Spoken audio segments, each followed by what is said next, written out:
Hotel Ajiat Mekah adalah salah sebuah hotel 5 star yang berhadapan dengan Masjidil Haram. Gambar pintu Masjidil Haram jelas kelihatan daripada Hotel Ajiat Mekah.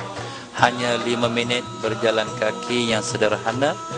Demikianlah hotel yang tersergam indah ini yang mempunyai 418 bilik dengan lobi yang luas beserta kaunter untuk para pegawai yang berkhidmat kepada para jemaah. Di sini kelihatan para pegawai yang sedang berkhidmat beserta jemaah yang diberikan hidangan makanan secara bufet. Tukang masak dibawa khas daripada tanah air untuk memastikan makanan yang sesuai dengan selera jemaah-jemaah Malaysia.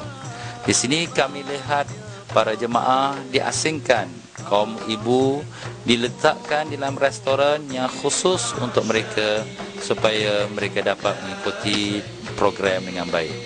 Bilik-bilik yang disediakan di dalam hotel ini cukup lengkap dengan sekalian keperluan seperti meja tulis, televisyen, tempat tidur beserta dengan dilengkapkan talian telefon, IDD dan demikian juga aircon yang mempunyai suhu tinggi dan rendah di dalamnya.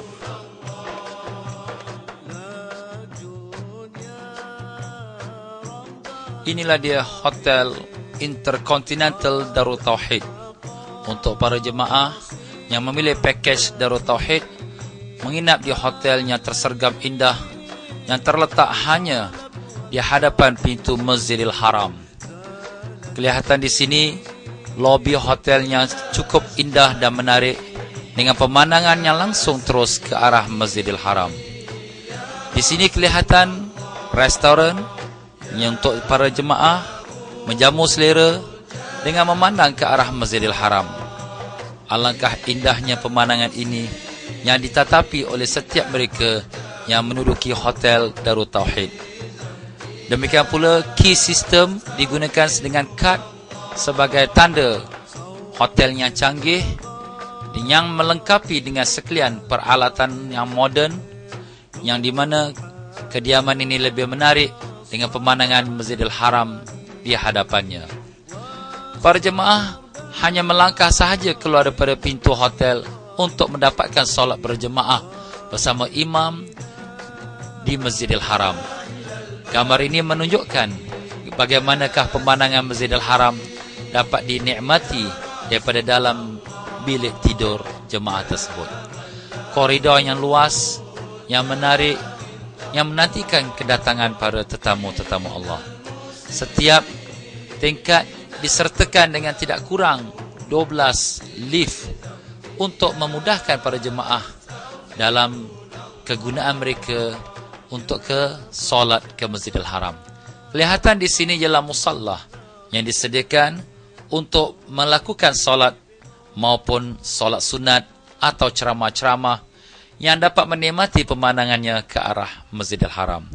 Demikian juga restoran yang kita lihat ini boleh diubah suaikan menjadi tempat seminar dan sekaligus para jemaah juga menjadikannya tempat restoran makan minum di dalam penginapan mereka sepanjang masa di Darut Tauhid. Para jemaah sepanjang mereka berada di kota Mekah Al-Mukarramah, selesai daripada pekerjaan haji mereka, mereka boleh menyempurnakan tawaf dan sa'i haji setelah tanggal 13 Zulhijjah, andai kata kalau belum disempurnakan lagi. Dan demikianlah mereka akan diberikan kesempatan untuk mengerjakan umrah setiap hari dengan percuma, di mana disediakan bas untuk membawa mereka ke Tan'im dan Ji'ranah dan Hudaibiyah untuk menjatuhkan niat.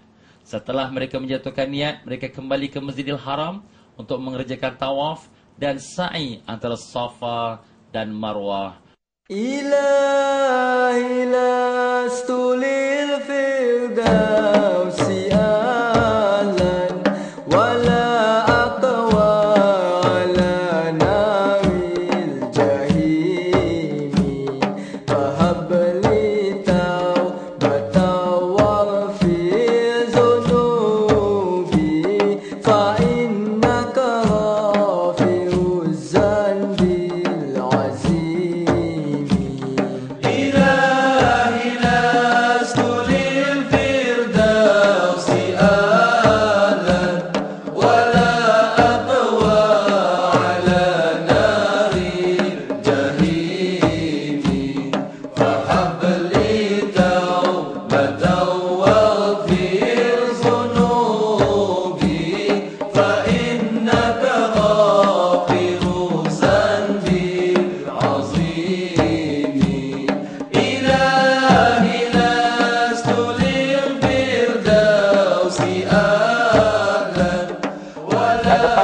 sekarang ini ialah di depan kita bangunan warna kuning yang berkayu, tingkap berwarna kayu. Itu adalah Maktabah Makkahul Mukarramah, Library Makkah Mukarramah. Tetapi asalnya dia adalah tempat lahirnya Nabi kita Rasulullah sallallahu alaihi wasallam. Sebab itulah dinamakan dia Maulidin Nabi. Maulid itu maknanya tempat lahir Nabi sallallahu alaihi wasallam. Pada tanggal 12 Rabiul Awal pada tahun Gajah, pagi sebelum masuk waktu subuh, maka Allah Subhanahu wa taala mentakdirkan kelahiran Nabi sallallahu alaihi wasallam. Diturunlah dua bidadari daripada syurga untuk menyambut kelahiran Nabi sallallahu alaihi wasallam. Siti Aminah binti Wahab, ibu kepada Nabi sallallahu alaihi wasallam, mengatakan, tidak aku lihat sesuatu pun melainkan penuh dengan cahaya dalam ruangan bilikku. Dan tiba-tiba Rasulullah sallallahu alaihi wasallam sudah pun keluar dengan keadaan bercelak, dengan pusatnya telah pun terputus, dengan keadaan sujud kepada Allah dan menadah tangan dan bertasbih pada Allah Subhanahu wa taala. Di manakah tempat itu berlaku? Inilah dia tempat depan kita, iaitu yang kita lihat sekarang ni, yang sudah ditukar menjadi library.